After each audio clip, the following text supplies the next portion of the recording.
Salut, c'est Rebecca. Aujourd'hui, j'aimerais répondre à la question: est-ce vraiment utile de décrire?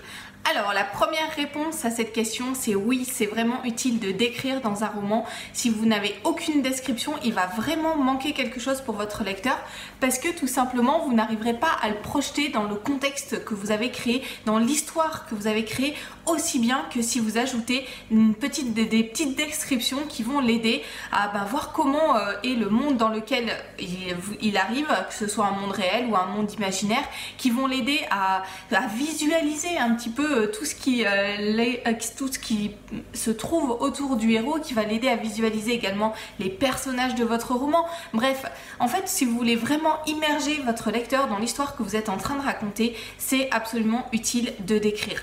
Vous pouvez aussi utiliser le contexte pour arriver à semer des petits indices qui vont aider aussi à l'élaboration de votre intrigue, que ce soit, je sais pas, un détail sur un personnage, sa façon d'être habillé ou un objet qu'il porte, et qui vont susciter des petites informations comme ça qui vont faire tilt au bout d'un moment dans l'esprit du lecteur, se dire tiens, est-ce que ce personnage il n'appartiendrait pas à telle catégorie de personnes, les opposants par exemple au héros, parce que il y avait ces petits indices que j'ai repérés quelques chapitres avant le moment où vraiment on sent que c'est utile, c'est ce qui a été semé tout au long du roman. Donc le contexte c'est important, les descriptions c'est important.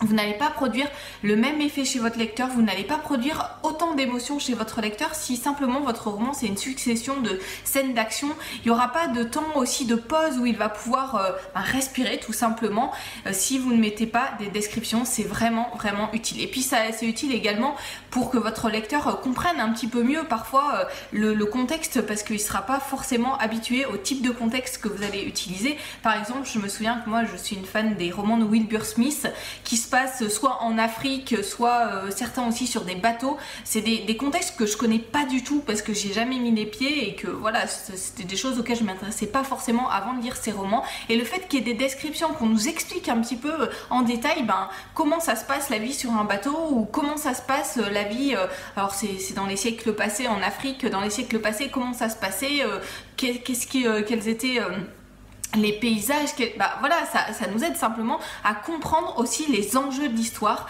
et à oublier notre quotidien pour être plongé dans les contextes qu'on nous propose. Donc c'est important de décrire, vous ne pouvez pas passer à côté. Ça c'est vraiment une première chose que je tenais à dire dans cette vidéo.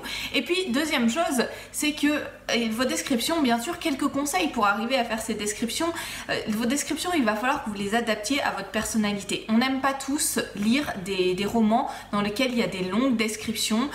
Voilà, il y en a certains qui apprécient plus que d'autres, mais en tout cas, il faut que vous regardiez, vous, par rapport à votre expérience de lecteur, ce que vous aimez faire, et que vous essayiez de reproduire un petit peu la même chose dans vos écrits. Si vous aimez les romans avec des longues descriptions, allez-y, mettez-en dans votre roman, parce que vu que vous aimez déjà ça en tant que lecteur, ça sera plus facile pour vous de les faire, et de les faire correctement de façon à intéresser votre lecteur. Donc ça c'est la première chose. Regardez vraiment à votre personnalité, à ce que vous aimez, à votre expérience en tant que lecteur.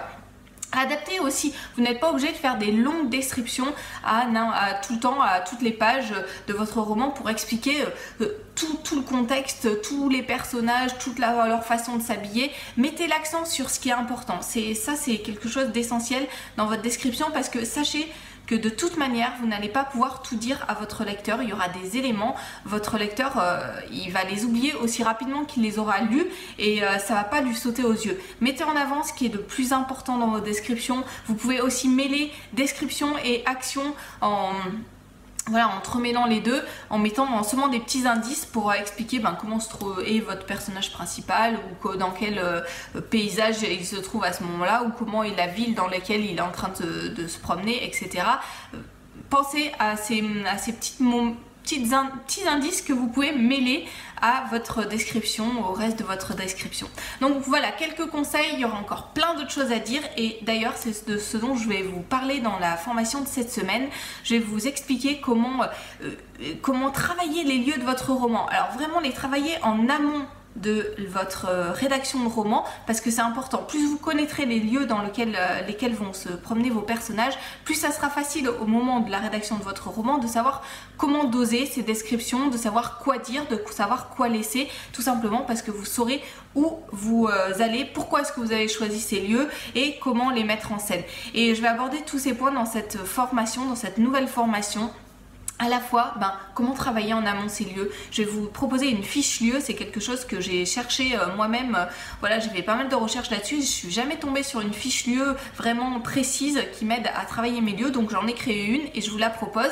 Donc voilà, cette fiche lieu pour vous aider à imaginer ces lieux, ce contexte dans lequel va se promener votre personnage principal, et puis comment arriver à décrire, parce qu'il suffit pas d'avoir des informations sur les lieux qu'on a choisis pour son roman, de savoir pourquoi on les utilise, de dire oui, ils seront vraiment essentiels, c'est vraiment les meilleurs lieux possibles pour mon roman, mais il faut encore savoir transmettre ces choses-là à votre lecteur. Donc je vais vous expliquer toutes ces choses-là dans ma nouvelle formation. Vous pouvez déjà réserver votre place en cliquant sur le lien qui s'affiche dans la description de cette vidéo, et puis vous aurez accès à cette formation jeudi quand elle sortira. Donc voilà, ne tardez pas parce que le prix est au plus bas aujourd'hui, donc c'est le moment de vous inscrire, et le prix va augmenter tous les jours jusqu'à atteindre le prix catalogue, le prix que payent les clients ordinaires. Voilà, une formation sur les lieux pour vous aider à immerger vraiment votre lecteur dans le contexte que vous avez créé, pour qu'il oublie son quotidien et qu'il puisse vraiment se concentrer sur votre histoire, pour que les lieux puissent soutenir votre histoire, lui donner davantage de dynamisme et davantage de force, et provoquer aussi davantage d'émotions chez votre lecteur. Allez-y, réservez votre place dans cette formation, et puis moi je vous dis à très bientôt pour d'autres conseils.